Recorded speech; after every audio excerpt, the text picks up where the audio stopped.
हृदय में उत्कंठा जागी उनसे दीक्षा लेने की। अच्छा। हाँ, सिंधिया महाराज की।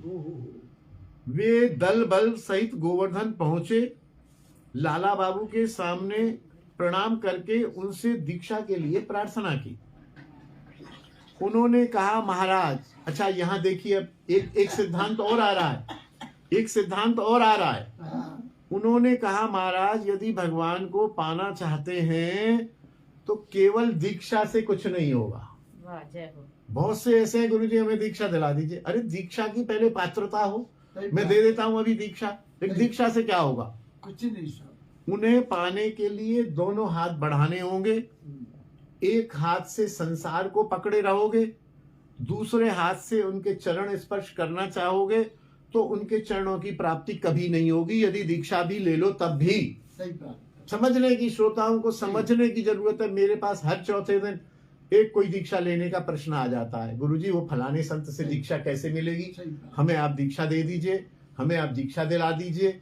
एक दो बार तो मैं जवाब देता हूं, फिर मैं उनको डांट देता हूं कि खबरदार, आपने दीक्षा की बात मेरे से फोन पे की।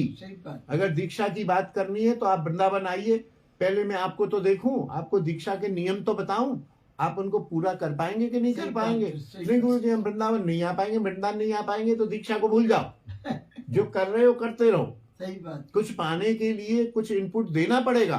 सही बात। तो उनके चरणों की प्राप्ति नहीं होगी। क्या आप दोनों हाथ बढ़ाने को तैयार हैं?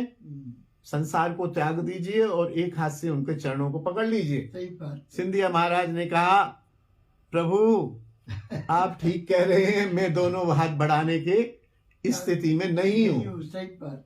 आप ठीक कहते हैं, यह पथ सबके लिए नहीं है, इसके लिए चाहिए पूर्व जन्म की साधना और सुकृति।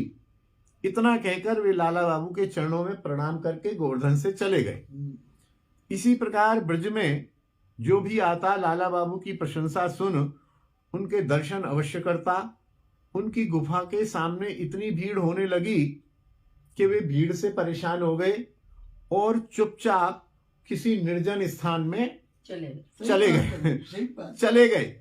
अब आप देखिए, अब समय देखिए आप कि आज के समय में भीड़ को बटोरने में लगे हुए हैं। देखो आप सोशल मीडिया में लगे हुए हैं। एक 2-2 लाख रुपया, 2-2 लाख रुपया हम भीड़ को बटोरने में लगे हुए हैं। सही बात। यहाँ के एक संत रात को 2:30 बजे जो है भीड़ को बटोरने के लिए निकलते हैं और चैनल वालों को लाखों रुपए दे रहे हैं, लाखों रुपए जाते हैं। तो भीड़ को बटोरना है कि भीड़ से भागना है? यदि भजन करना है तो भीड़ से भागना होगा। सब संत भागे, आपके सामने है कि आप जो है अर्धरात्रि में अपनी गुफा से चल पड़े।